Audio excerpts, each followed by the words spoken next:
Hey, welcome to Short Roped. Today we are talking sacks and bags and storage. This is your first time here. This is where I review a product I have bought, I have no sponsorship or bias towards, and have put through the ringer. Who am I?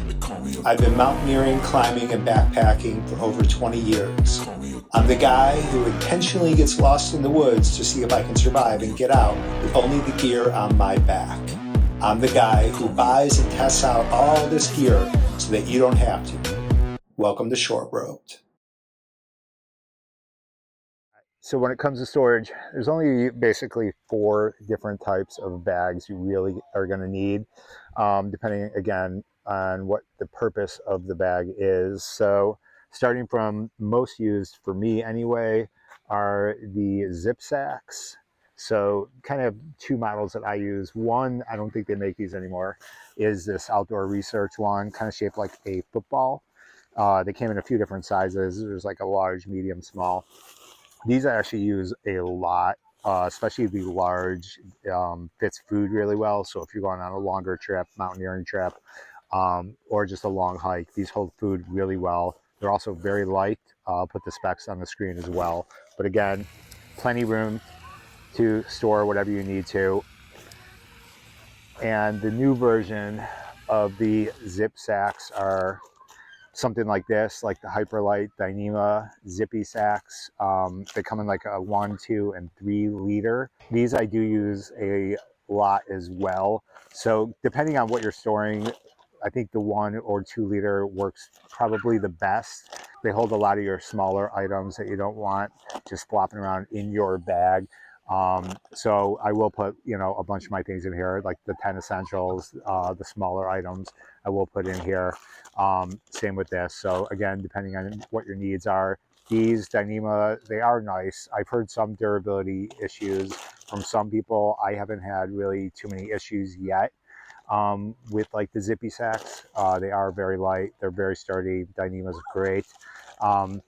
They are a bit on the pricier end of things. So again, really think about what you're going to be using them for. You might not need, a 1, 2, and 3 liter. You might just need, maybe a 2, or even like a 1. But this is a 1, and as you can see, pretty roomy for a 1 liter, but it is a 1 liter. If you're thinking about the liters in terms of like a water bottle, like a Nalgene, I would say this is probably going to be this 2 liter one. It's going to be a little bit closer to what you're looking for. A lot more room, and again, the weight is pretty negligible. So if you can't just really decide on one, just go with the 2. It's perfect size, right in between the 1 and the 3. So after that, we have our event bags, so our cinch bags. There's kind of 2 versions of these. One, I'm sure you've all seen these, basic bag, roll up top. This is going to weigh a bit more than your standard one. This is the evac, the dry sack version, so this is waterproof. Event works great in terms of cinching things up. Put whatever you need in there, has a nice handle, and you just squeeze out all the air and it just locks it down. Makes whatever you're storing in this bag tiny. You can really cinch these things down, squeeze out all that air, and it fits much better in your pack. Again, do you need it? Depends what you're going to be putting in there, but they definitely have a use. Also with the cinch sack, which I do recommend getting, I have a couple versions to show you. These are both, again, Sea to Summit. They're both the event cinch bags. These have this little collar on here, work the same way. Put your stuff in, roll it. Let's see, this is the medium size. But basically these are perfect for your sleeping bag. Put your sleeping bag in there, and then you can really like cinch these down, get your that sleeping bag tiny, and then you wrap around the little hood, goes on top like that, covers it all. You squeeze these down, these straps. I'm sure you all know how to do these. And this thing gets tiny. So in terms of your sleeping bag, definitely invest in one of these. They are going to get that bag tiny. One caveat to note is if you are putting a sleeping bag in here, just don't store it in here long term in terms of like in your gear closet. This is basically just for your pack, but it's going to get your sleeping bag tiny into a little tiny ball. Goes right on the bottom of your pack. Fits great. So there's two versions.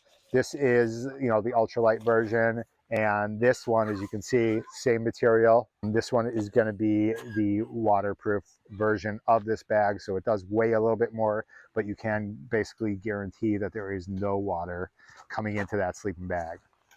And after that, last category is your basic cinch bag. It's basically just a sack.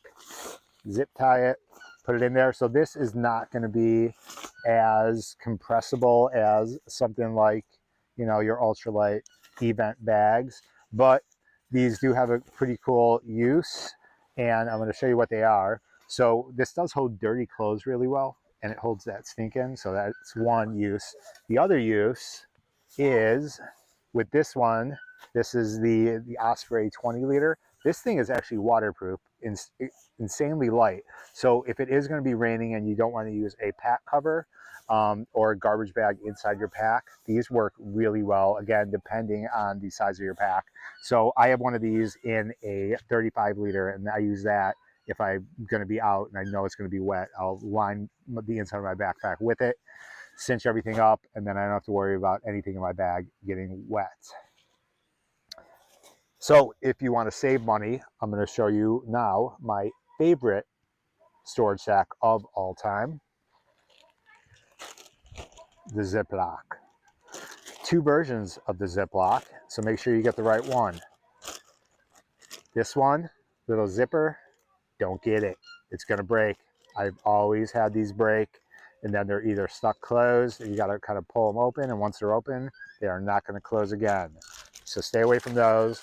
Just get your normal, standard, everyday Ziploc bag, zip it, you're done. This is basically waterproof.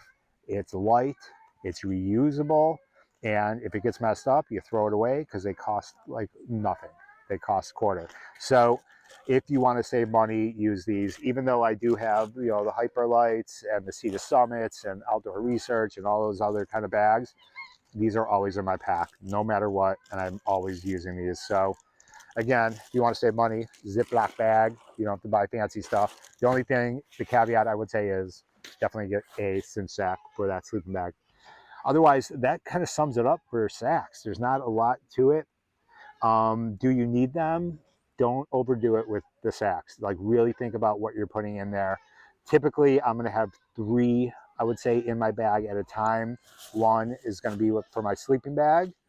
One is going to be for my small little items that I don't want, to have to dig around in my bag for.